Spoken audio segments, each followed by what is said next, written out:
সকলোৱে বিচাৰে। সুখ শান্তিৰে থাকিবলৈ আৰ্থিক স্বাচ্ছন্দ্য খুবেই প্ৰয়োজন।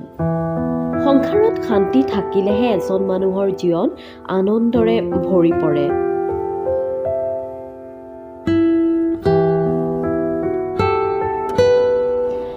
ডাক্তৰ ৰাধাকান্ত ভাট এগৰাকী বাস্তৱ বিশেষজ্ঞ আৰু জ্যোতিষী।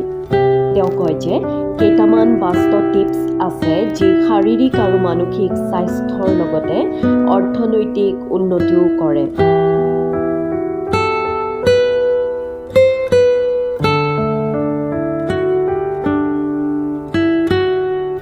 পৰিয়ালত সুখ শান্তি ঘূৰাই পোৱাৰ বাবে কেৱল কেইটামান কথা মানি চলিব লাগিব।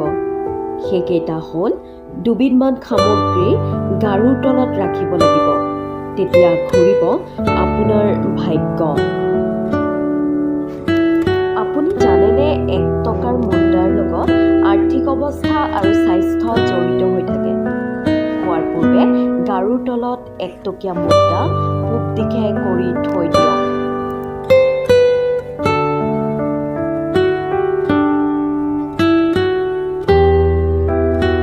কিন্তু পুৱা উঠি আকৌ সেই মুদ্ৰাটো নিজৰ বেগত সুমুৱাই থৈ নিদিব।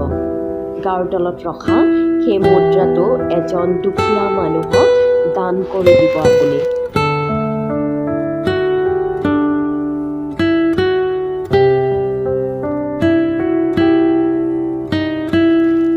এই কামটো দৈনিক কৰক আৰু ইয়াৰ উপকাৰিতা চাওক। এই কামটোৰ ফলত আপুনি মানসিক অৱসাদৰ পৰা মুক্তি পাব আৰু আপোনাৰ জীৱনত সৌভাগ্য উদয় হ'ব।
সহজ সৰল মানুহবোৰ অলপ কিছু পালেই সুখী হয়। সেইবাবেই চাগে সিহঁতৰ কপালখন বহুত বেয়া। সুখত নহয়, মই দুখতেই সুখী। সুখবোৰ তেওঁকহে দিয়া ভগৱান, যাক মই নিজতকৈও বেছি ভাল পাওঁ। সত্য এইটোৱেই যে টকা পইচা নাথাকিলে কোনো কাৰো আপোন নহয়। এবাৰ নহয়, দুবাৰ নহয়, 1000 বাৰ কাজিয়া লাগি সম্পৰ্কত ফাট মেলিলেও সঁচা ভালপোৱা কেতিয়াও হাৰি নাযায়। আকৌ সম্পৰ্ক ঠিক হৈ যায়। মা একমাত্ৰ নাৰী যাৰ লগত বহুত কাজিয়া হ'ব পাৰে, কিন্তু কেতিয়াও ব্ৰেকআপ নহয়। জীৱনত সুখী হ'বলৈ হ'লে টকাক পকেটত ৰাখিবলৈ শিকক, মগজুত নহয়। আৰু আশা নিজক লৈ কৰক, আনক লৈ নহয়। জীৱনত যি পাব লগা আছে সকলো সময় থাকোঁতেই আদৰি লওক, কিয়নো জীৱনে সুযোগ কম দিয়ে আৰু প্ৰতাৰণা বেছি কৰে। মানুহৰ মুখৰ ভাষা যেতিয়া অসহায় হৈ যায় তেতিয়াই চকু পানীয়ে কথা কয়।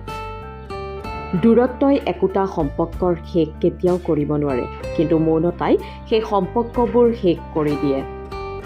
খালী পকেট আৰু উপাৰ্জনহীনতাই আপোনাক যি শিকাব সেয়া পৃথিৱীৰ কোনো কিতাপে আপোনাক শিকাব নোৱাৰে। সন্তানক উপহাৰ নিদিলে হয়তো কিছুপৰ কান্দিব পাৰে, কিন্তু ভাল সংস্কাৰ নিদিলে সন্তানে গোটেই জীৱন কান্দিব।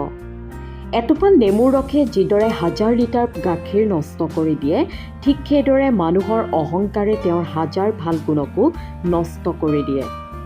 মানুহে জ্ঞানৰ পৰিচয় দিয়ে কথাৰে, যোগ্যতাৰ পৰিচয় দিয়ে নিজৰ কৰ্মৰে, আৰু বংশৰ পৰিচয় দিয়ে নিজৰ ব্যৱহাৰে। মনত ৰাখিব, সৌন্দৰ্যই হয়তো আপোনাক এদিন এৰি যাব, কিন্তু সুন্দৰ জ্ঞান চিৰদিন আপোনাৰ লগত থাকিব, আপোনাক সহায় কৰিব। কিছুমান মানুহে নিজকে লৈ বহুত অহংকাৰ কৰে, নিজকে লৈ গৌৰৱ কৰে, কিন্তু তেওঁলোকে হয়তো নাজানে যে ফুলৰ সৌৰভ আৰু মানুহৰ গৌৰৱ বেছিদিন নিটিকে। আমি এইটো কোনোদিন পাহৰি যোৱা উচিত নহয় যে এই জগতত একোৱেই চিৰস্থায়ী নহয়, আনকি আমাৰ সমস্যাবোৰো। স্বাস্থ্য, সম্পত্তি, ক্ষমতা, ভালপোৱা এই চাৰিটাক লৈ কেতিয়াও অহংকাৰ নকৰিব।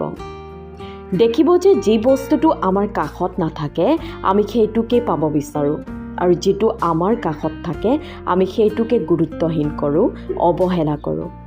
মানুহে আনৰ পৰা পোৱা সন্মান আৰু আপোনজনৰ পৰা পোৱা অপমান কেতিয়াও পাহৰি নাযায়। যাক মূল্য দিবলৈ গৈ প্ৰতিনিয়ত নিজৰ মূল্য হেৰুৱাবলগীয়া হয়, তেওঁ আপোনাৰ জীৱনৰ এটা অভিশাপৰ বাহিৰে আন একো নহয়। আপোনাক ভালপোৱা মানুহবোৰ আপোনাক দেখি সুখী হ'ব, আৰু আপোনাৰ শত্ৰুবোৰে বহুত বেছি কষ্ট পাব। জীৱনটো জ্ঞানীৰ বাবে এটা উপহাৰ, আৰু মূৰ্খৰ বাবে জীৱনটো কেৱল এখন নাটক।